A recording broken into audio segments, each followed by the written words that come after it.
Hi, I'm Pamela, and welcome to Greenstick Cottage, where I try to read as many books as I can whenever the cats allow me to. And I want to thank Linda at Elder Talk. She suggested that I do the BookTube Newbie tag, and so I want to thank her for that. And I also want to thank J. Scott Phillips, because when I went and did a hashtag search for BookTube Newbie tag, I clicked on several videos, but none of them had the questions in text form in the description box until I got to J. Scott Phillips. And so I have brazenly copied the questions from his description box, and I'm pasting it into my description box. So thank you for that. Scott, should I just call you Scott? Anyway, thank you very much. And so I'm going to launch right in. And I did write them down on my little memo book here. Number one, why did you start this channel? Well, I originally started this channel as a yarny channel for knitters and crocheters, and to share my projects that I'm working on, and look what I made, and and to I had a lot of friends on YouTube. I have a similar account on Instagram where I post things that I make, but I also post about the books I read, and just anything that I want to post about or that catches my eye.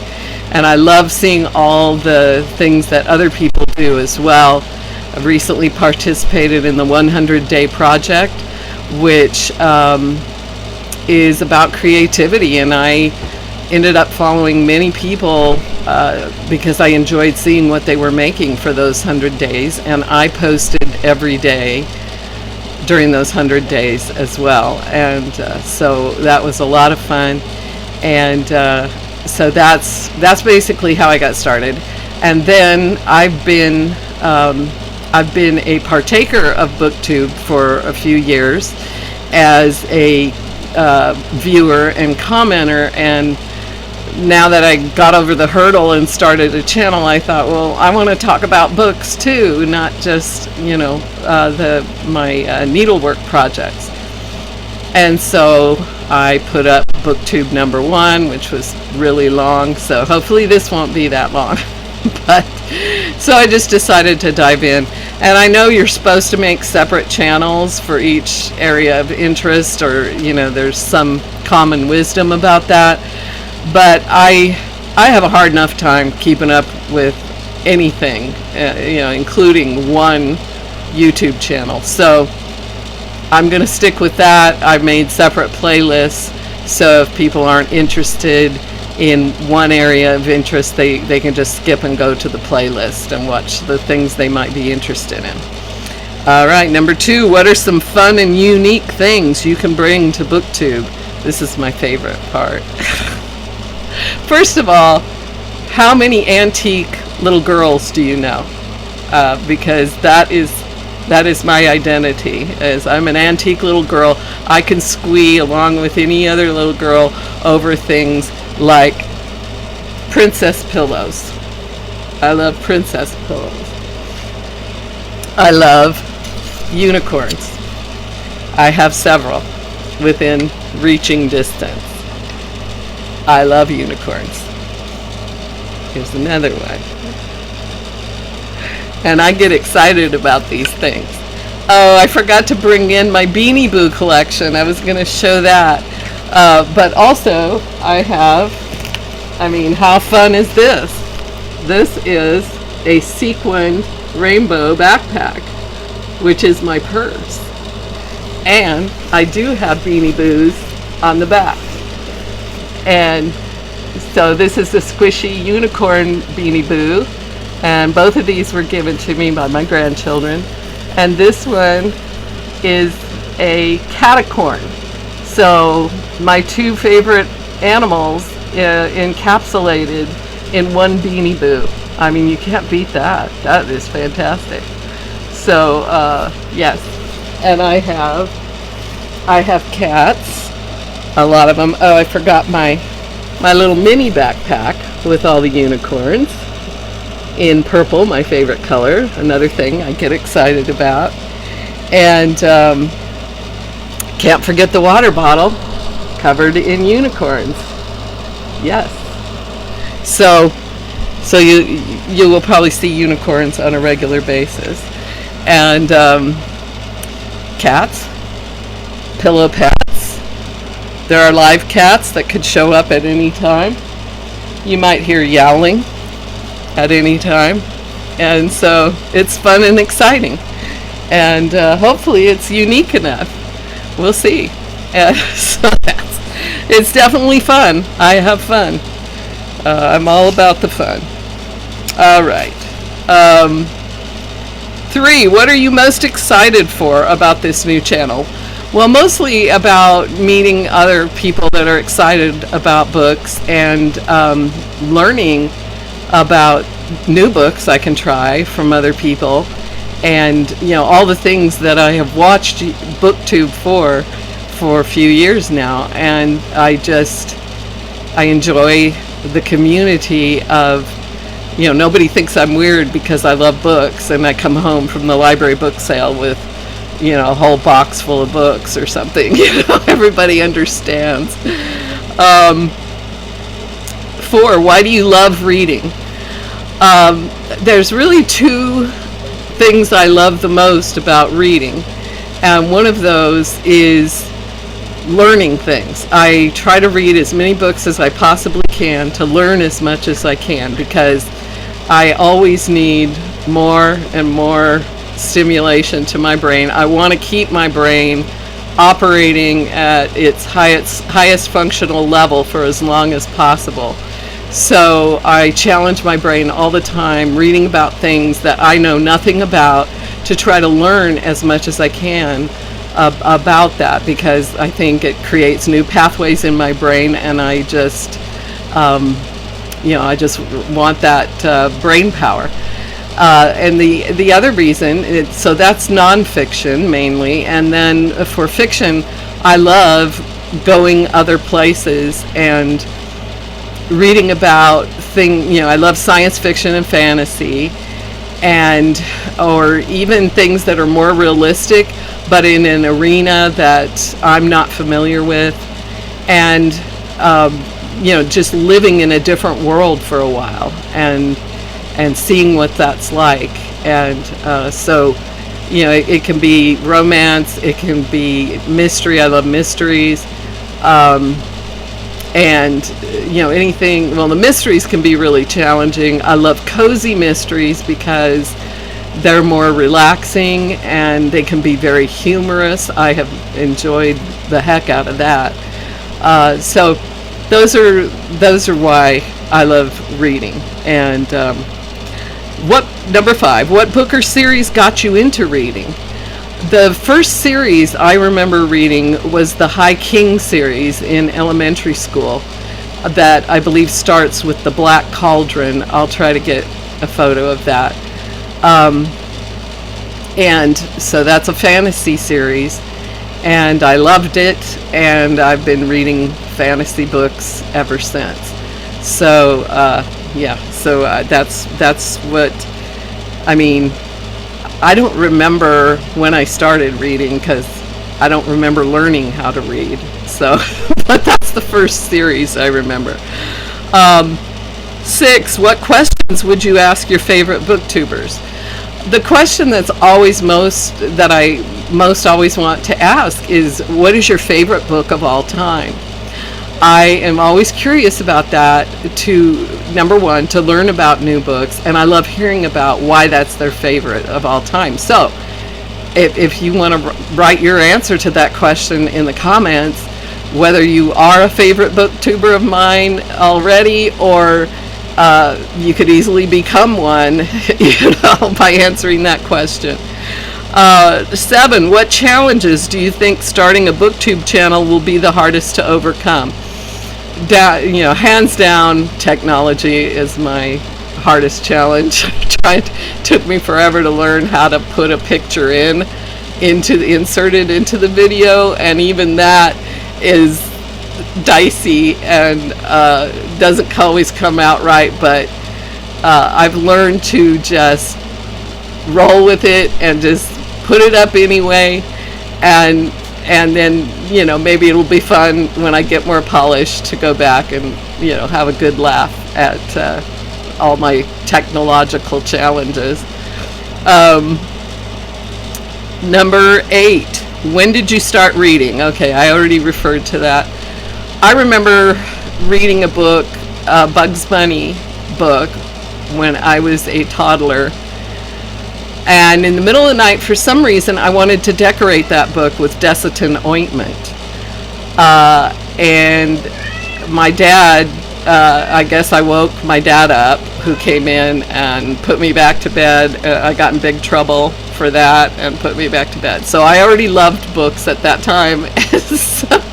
So much I wanted to decorate all my favorite characters. And the carrots and things. And so I remember that book. I found it later in life and bought a copy of that same book for my children because and to this day, if I smell Desitin ointment, I remember that experience. And so I don't really remember learning how to read, and I do remember my grandfather when he had friends over or there was some kind of a gathering, he would stand me up. I was 4 years old, and he would stand me up on the table and he would tell me this, you know, spell encyclopedia, and he would have me, you know, and I would spell the whatever words he told me, like it was usually long words like encyclopedia, to impress his friends, I guess. I don't know that this little kid could do that. So by the time I got to school, I was already reading, and I skipped grades in school, and so I've just always been a reader. And so it was a challenge to me when I homeschooled my children to teach them how to read, because I couldn't remember how I learned. You know, I didn't remember my learning process.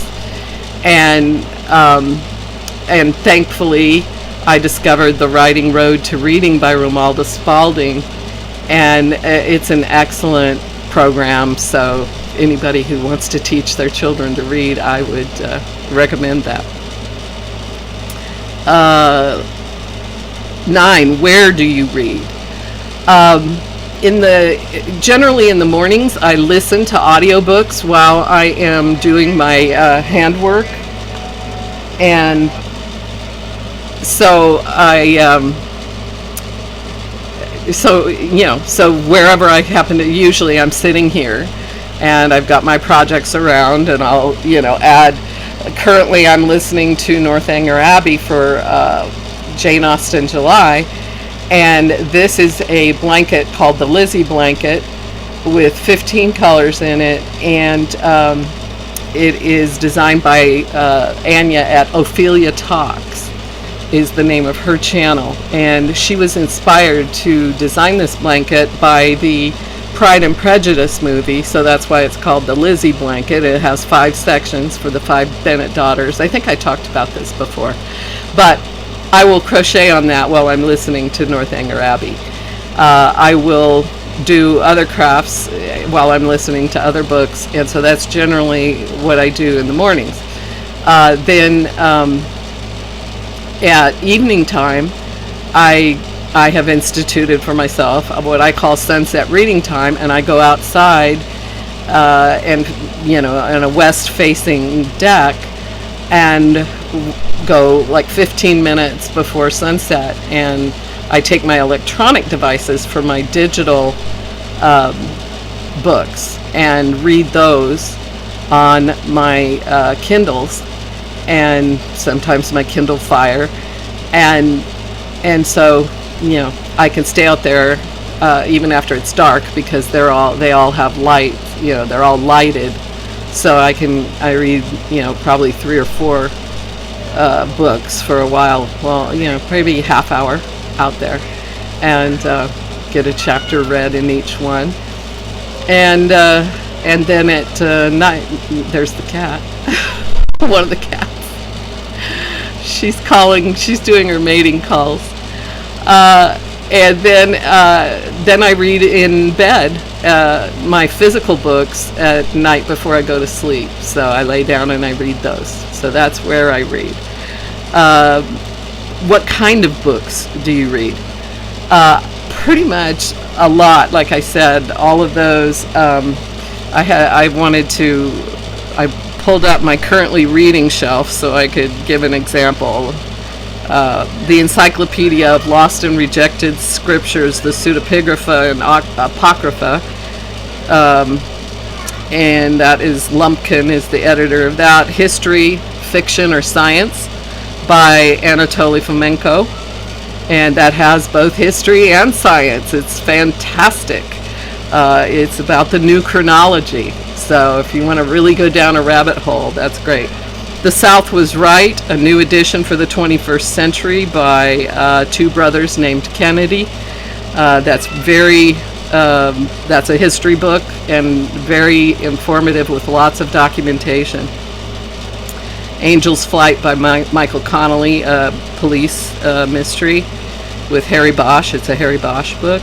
Cupid's Poisoned Arrow, From Habit to Harmony in Sexual Relationships by Marnia Robinson. And that's enough said on that one. I'm almost done with that one. But it's a very good book. It talks about ancient history as well as science behind bonding behaviors. And Saint is a seafaring fantasy that I'm working my way through and loving. And A Fatal Grace by Louise Penny. Saint is by Adrian Young. Fatal Grace by Louise Penny. That is another police, the Inspector Gamache series, number 2 in that series. And A Beginner's Guide to the Doll's House Hobby by Jean Nisbet. And that is how you make and make furniture, make all the things that go in doll houses, and how you make the doll houses themselves. And again, this is something that I will probably never do, but I love learning how it's done. So and then I've already mentioned Northanger Abbey. So those are, that is just a big mix of different genres and things. Last question: what does your collection look like? It's a big gigantic mess all over the place in bags and Rubbermaid totes, and that's with just my physical books. Thank goodness for digital books and audiobooks, because those can be in a very tiny package, and so I won't subject anyone to the status of my physical books and how that looks. I won't actually show what it looks like, but when I get them all organized and on bookshelves and like that, I'll show it off proudly. So eventually, hopefully that will happen. And in my Audible library, I think it's getting close to 1,000 books. And my Kindle library is getting close to 10,000 books. So I like having lots and lots of choices. And thank goodness all those thousands of books are in one place. And I love books. Another one of my unique things is my Alba wall hanging with the map of Alba. So you don't see that every day. So there you go. That's it. That's all I got. That's all the questions I found. And so hopefully you get a little taste of what it's like here. And thank you for watching, and I'll see you next time.